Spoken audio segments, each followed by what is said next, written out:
Hi அனைவருக்கும் வணக்கம். நான் உங்கள் ரம்யா. இந்த நாள் இனி அழகாக அமையட்டும். அப்புறம் என் மனசு ரொம்ப நாள் ஊற்றிட்டு இருக்கிற ஒரு விஷயத்தை பற்றி நான் பேச போகிறேன். ரீசெண்ட் டைமில் எனக்கு விவரம் தெரிஞ்சாலும் பார்த்துட்டு இருக்கேன். நிறைய சாமியாருங்க நம்ம ஊரில் இல்லை, நம்ம நாட்டில் நடமாடிட்டே தான் இருக்கிறாங்க.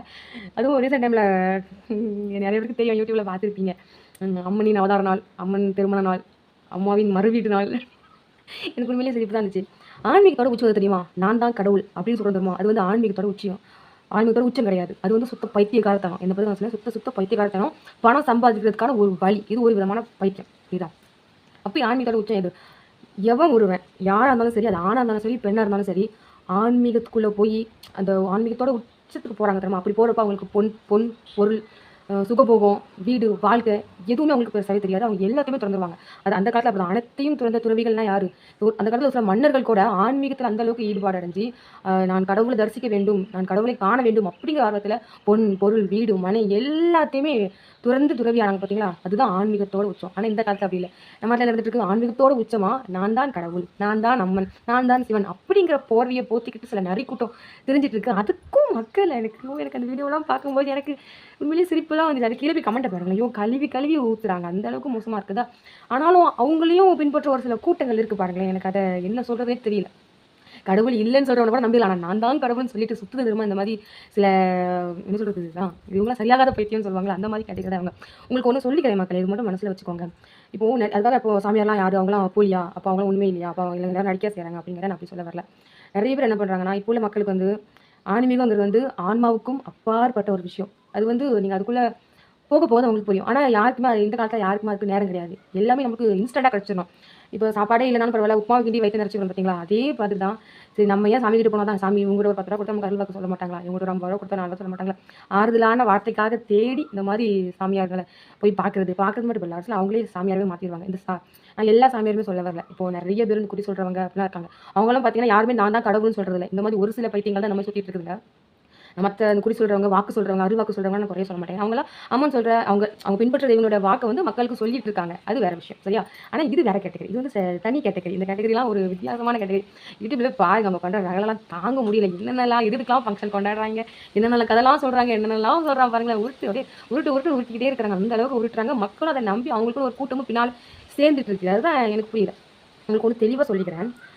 கடவுள்கிட்ட டேரெக்டாக யாரெல்லாம் பேசுகிறாங்களோ, அதாவது நான் வந்து ஆன்மீகத்தோட உச்சத்தில் இருக்கேன், கடவுள்கிட்ட நான் நெருங்கணும் அப்படின்னு நினைக்கிறவங்களுக்கு, அப்படின்னு நினைக்கிறாங்களே, அவங்க மேக்ஸிமம் பார்த்தீங்கன்னா பொருள், வீடு, மனை எல்லாத்தையுமே தொடர்ந்து துறவியாக மாறிடுவாங்க. எனக்கு அவர் மட்டுமே போதும், நான் அவரை பார்த்தா போதும், எனக்கு அவர் மட்டுமே போதும், எனக்கு வேறு எதுவுமே தேவையில்லை அப்படிங்கிற நிலைமையில அவங்க அந்த அளவுக்கு ஆன்மீகம், அதுதான் ஆன்மீகத்தோட உச்சமே. அதுதான் அது வந்து என்ன சொல்கிறது, அதெல்லாம் ஒரு ஃபீலுங்க. அதெல்லாம் புரியாது. நீங்கள் வேணால் இந்த நம்ம காசி இந்த மாதிரி நிறைய சிவனடியார்கள், அப்புறம் அகோரிகள், அவங்களெல்லாம் பாருங்களேன். அவங்களுக்குலாம் எதுவுமே பேச தெரியாது. பொண்ணு, பொருள், இது எல்லாமே அவங்களுக்கு துச்சம் தான். ஏன்னா அவங்க வந்து அவங்களுடைய டார்கெட் சிவன். அந்த அந்த இறைவனை அவங்க அந்த அளவுக்கு முழுமையாக ஆத்மாத்மா விரும்புகிறாங்க. நம்மளுக்கு ஒரு விஷயம் நம்மளுக்கு பெருசாக தெரியும் போது, அதாவது ஒருத்தவங்களுக்கு பிடிக்குன்னு வச்சுக்கோங்க, அவங்க மட்டும் தான் பிடிக்கும், அவங்க சுற்றி யாரும் கண்ணு தெரிய மாட்டாங்க. அதே மாதிரி தான் கடவுள் மேலே அதீத காதல் வச்சிருக்கும் போது அவங்களுக்கு அந்த பொருள், வீடு, மனை எதுவுமே அவங்களுக்கு கண்ணுக்கே தெரியாது. அதை பற்றி அவங்க திங்கே பண்ண மாட்டாங்க. அவங்க முழு மூச்சு 24 மணி நேரம் அவங்க நினைப்பு, சிந்தனை, உயிர் மூச்சு, நாடி முழுக்க யார் இருப்பாங்கன்னா அவங்களோட இறைவன் மட்டும் தான் இருப்பாங்க. இது வந்து நம்ம இந்து மதத்தில் மட்டும் தான் கேட்டால் அப்படி இல்லை. இந்துவாக இருந்தாலும் சரி, கிறிஸ்டினாக இருந்தாலும் சரி, முஸ்லீமாக இருந்தாலும் சரி, யார் எந்த மதமாக இருந்தாலும் சரிங்க, நீங்கள் உங்களுடைய இறைவனை நீங்கள் அடையணும்னு நான் முழுமையாக நான் அடையணும்னு நினைக்கும் போது உங்களுக்கு இது எல்லாமே துச்சமாக தெரியும். எல்லாமே என்ன சொல்றது, எல்லாமே ஒரு மேஜிக்கல். இது எல்லாமே நிரந்தரம் இல்லை, இது எல்லாமே மாயை. அவர் மட்டும் தான் நிரந்தரம், அவங்க மட்டும் தான் ஒரிஜினல் அப்படிங்கிற தாண்டி தான் போங்க. தவிர இந்த மாதிரி நான் தான் கடவுள், நான் தான் சாமின்னு சொல்லிட்டு இந்த மாதிரி கையில் கீழே வச்சுக்கிட்டோம், கையில் சூழாயத்தை வச்சுக்கிட்டோம், இல்லை தனக்குன்னு ஒரு நாடு உருவாக்கி கூட இப்படிப்பட்டு யாரும் உட்கார மாட்டாங்க. அது வந்து ரொம்ப தப்பு. இறைவனை காணும் வழி வந்து உங்களுடைய மனதுக்கும் இறைவனுக்குமான அந்த ஒரு இதாக தான் இருக்கணுமே தவிர, அவங்கள்ட்ட நடுவில் மீடியேட்டர் பர்சன், அதாவது இப்போ சொல்கிறது ஒரு புரோக்கர் மாதிரி இருக்கிறவங்க நீங்கள் சாமின்னு என்றைக்குமே சொல்ல முடியாது. புரியுதா? ரீசெண்ட் என்ன நான் ஒரு ஆடியோ ஒன்று கேட்டேன்.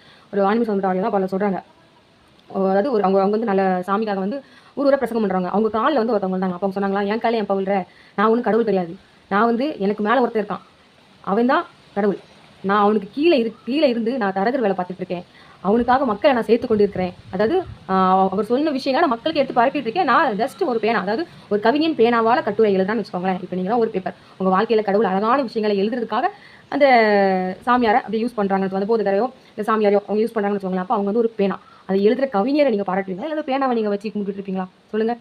ஒரு கவிஞர் ஒரு கட்டுரை எழுதிட்டாரு, அந்த பேனாவுக்கு நீங்கள் விருது கொடுக்குறீங்க, எழுதுன அந்த கவிஞர் தானே விருது கொடுப்பாங்க. அதே மாதிரி தான் அந்த கவிஞர் தான் நம்ம வாழ்க்கையிலும் சரி, உங்கள் வாழ்க்கையிலும் சரி இருக்கிற கடவுள்.